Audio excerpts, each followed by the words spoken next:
तो यहाँ पर सांप आया था रात के समय, ये देखिए 3-4 दिन से एक सांप आ रहा था इनको खाने, ये देखिए। और सांप इस किसी पेटी के अंदर बैठा है, कोबरा बैठा है दोस्तों इसके अंदर, ये देखिए।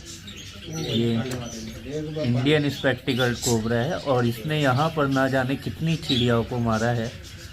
तो इसे बाहर निकालते हैं।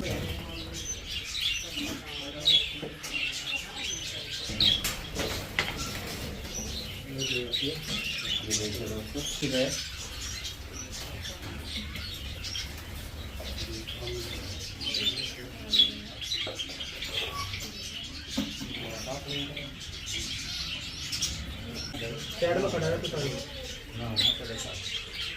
मुंह पे से पकड़ोगे कैसे? ना कुछ नहीं करना, वो कुछ नहीं करना।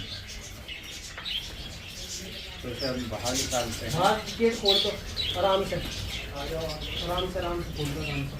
बस